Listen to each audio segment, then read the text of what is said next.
Hello everyone, this is Amika Mahajan. Welcome to my channel. In this video, we will focus on numericals from board exam. The topic is electrostatics and these questions are based on electric dipole. First question, the distance of a far-off point on the equatorial plane of an electric dipole is halved. How will electric field be affected for the dipole? Here two things we have to keep in mind. Far-off point and halved. And far-off point is on equatorial plane. Now, when we talk about far-off point, that means because it is on equatorial line, this is equatorial line. Let this point P is the far-off point and its distance from center is R. This R is taken to be very, very greater than as compared to size of dipole. Far-off point means very away from center of dipole. So R is very, very large as compared to size of dipole. So I'm considering short dipole.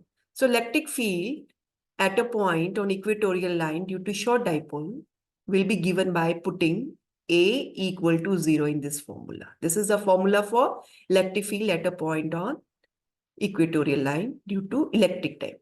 I'm talking about now short dipole because the R is very, very greater than A. So A will be neglected. So what we get by putting value of A0, P by 4 pi epsilon naught R cube will be the formula which will be used in this numerical. Now, in question, this R is reduced to half. So new field will be P by 4 pi epsilon naught R by 2 whole cube. So it will be 8 times P by 4 pi epsilon naught R cube. So new field on reducing distance of far-off point on equatorial plane to half will become 8 times initial field. So field will be 8 times. It will increase by 8 times.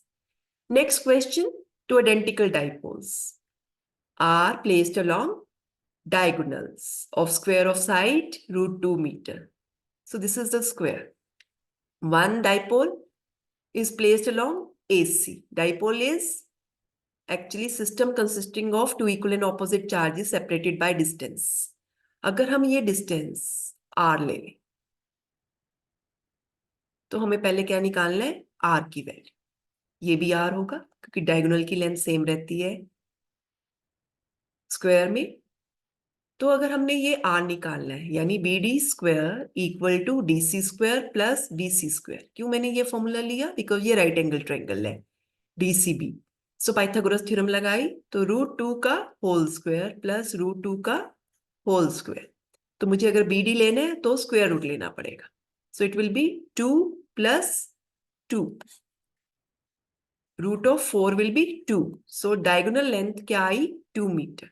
इसी तरह से diagonal AC will also will be 2 metre. तो हमें diagonal की length मिल गई यानी कि length of dipoles मिल गया. Now because it is a case of midpoint due to electric dipole, because dipoles are placed on diagonals and O is the center point of square, so O is midpoint of two dipoles. तो यहाँ formula कौन सा use होगा? E equal to 2 times 1 by 4 pi epsilon naught times magnitude of charge divided by A square. अगर मैं 2A length of dipole लूं जो कि मैंने अपने केस में R ली है, तो अगर मैं 2A को R ले रही हूं तो A की जगह क्या यूज होगा R by 2. And what will be the direction of field at the midpoint due to dipole? It will be from B to A, from positive charge to negative charge. ये चीज हमने याद रखनी है. Now come to our question. This R is 2 meter. Already we have calculated. अब ये जो A square की जगह मैं यहां क्या पुट करने वाली हूं?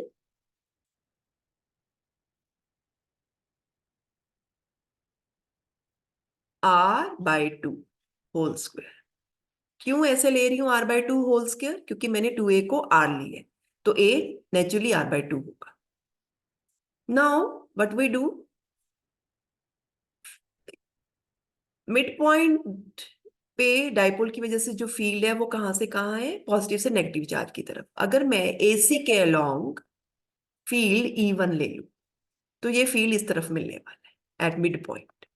सिमिलरली BD के लॉन्ग अगर मैं फील्ड E2 ले लूं तो ये field positive to negative charge इस तरफ मिलने वाला है। तो मेरे पास दो फील्ड आ गए, एक E1 और एक E2 at the centre of square. और हमें पता है डायगोनल बाइसेक्ट करते हैं 90 डिग्री पे स्क्वायर के केस में, तो angle between two fields will be 90 degree. So what will happen, हम एक पैरेललोग्राम कंप्लीट करेंगे। This will be the resultant E at centre. तो मुझे अगर E एट सेंटर निकालना है तो मुझे रिजल्टेंट लेना पड़ेगा E1 square plus E2 square plus 2E1 E2 cos 90 degree. ये parallelogram law of vector addition लगाना पड़ेगा। और हमें पता है E1 इक्वल टू E2, क्योंकि दोनों dipoles equal magnitude of charges के बने हुए हैं और दोनों डायगोनल्स की लेंथ भी सेम है। तो यहाँ पे क्या बनेगा, मान लो ये हम यहाँ पुट करते हैं तो it will B E1 square, E2 की जगह E1 पुट कर दो, 2 टाइम्स E1 स्क्वायर cos 90 क्या होता है 0। तो ये बनेगा √2E1 स्क्वायर। तो अगर मैं स्क्वायर रूट लेती हूँ तो √2E1 बन जाएगा। और E1 की वैल्यू क्या है, 2 times 1/4πε0 magnitude of charge Q divided by R/2 का होल स्क्वायर। R मैंने क्या लिया, अभी कैलकुलेट किया था 2 मीटर, तो R/2 क्या बनेगा 1 मीटर। तो R/2 का होल स्क्वायर मीन्स 1 का whole square. So this will be the answer 2√2/4πε0 Q।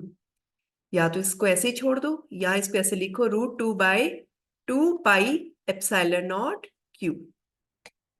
Now this was the magnitude. Now we have to find direction.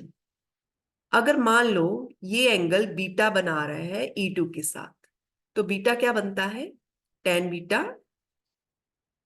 क्योंकि 90 डिग्री पे है तो दोनों फील्ड इक्वल है, 1 आ जाएगा, तो beta will be 45 degree. So this resultant field will be at 45 degree with respect to either E2 or E1. Thanks for watching this video. Like, share and subscribe my channel.